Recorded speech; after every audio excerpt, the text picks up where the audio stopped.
The lovely old houses and the cobbled streets of Rye make it a place that's hard to leave, especially if you were born and bred here.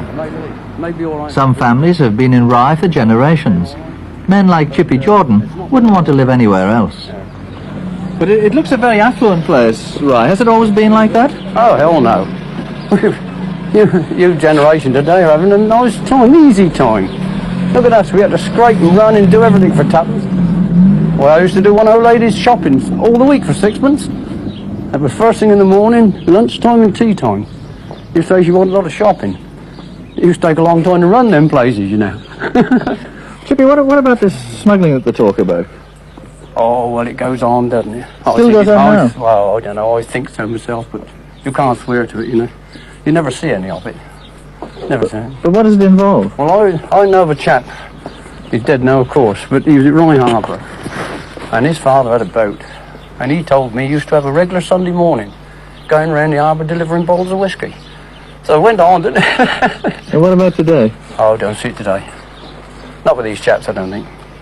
Are you sure? Well, I think they earn enough money otherwise, eh? Not like it used to be, you know. Got to see what, for an whole week, what, £3? Now look at the money you're earning. What about the drinking in Rye? Because there used to be an awful lot of pubs here one time. Oh, there isn't the beer and that drunk today what they used to be, I don't think. My grandfather, well, he went to prison 13 times for being drunk. Yes. And he would have gone more, and the governor at Lewis prison wrote to the magistrate here and told him to fine him instead. And after he got fined £2, that was the end of his drinking. That finished it? Yeah, finished him, yeah. Because that was the beer money gone? Oh, yeah, not half. Well, £2 was £2 in them days, wasn't it? 13 times. Few streets anywhere possess the wealth of antiquity of Mermaid Street, and it was here, in a house called Robin Hill, that a song made famous in the 20s was composed, sung now by Jenny Hatfield. There's an old-fashioned house in an old-fashioned street, in a quaint little old-fashioned town. There's a street where the cobblestones harass the feet as it straggles up hill and then down. And far to and fro through the world I must go, my heart though it beats in my breast, where'er I may roam, to that old-fashioned home will fly back like a bird to its nest.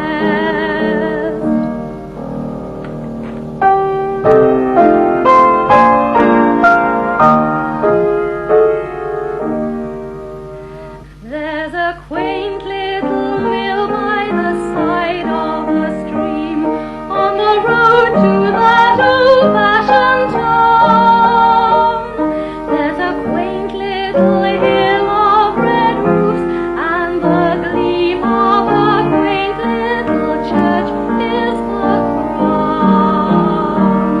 There are castles and castles and gateways so grim, its houses are all tumbled down, but that quaintness so sweet makes a picture complete, from the road to that old-fashioned town. They make it easy on the eye for the postman here. The name and number plaques are works of art. The town has long attracted artists and potters, and some of them, encouraged by the present-day tourist trade, set up commercially, so that Rye is fast becoming a kind of Potteries of the South. Among the potters, Jim Elliott. Now, you have a lot of competition in Rye. You're not the only pottery here. Oh no, there's about 6 of us all in Rye now. And the number is growing virtually. It is a growing industry, which is very good for the industry, because obviously you get staff which is trained, which is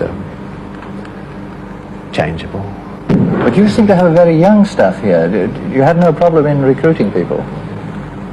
No, not really. I think it's a fairly pleasant atmosphere to work in. Mr. Elliott, as I understand it, the clay has to go through 10 different stages before you make your plaque. What are the mainly critical moments for you? Well, start with throwing. You can have an air bubble in the clay, or a fault in the clay. You can get a lump of combustible material, such as wood, which is going to burn out and leave a large hole, probably in the face that you want to decorate. That plaque is then useless. As I say, this air bubble. The air is expanding when it heats. This will blow a section of the plaque. There again, that plaque is useless. And what about the decorating stage? What is the girl to do first? Well, first she marks out her plaque in ink. She makes a design. Every one is an individual design. So she must have to be able to be capable of laying out a job. And she's applying colour, which is purely suspended in water. So when she puts her brush onto that job, it absorbs that water out of the brush almost instantly. So she has to move quickly, efficiently, and this is the difficult part.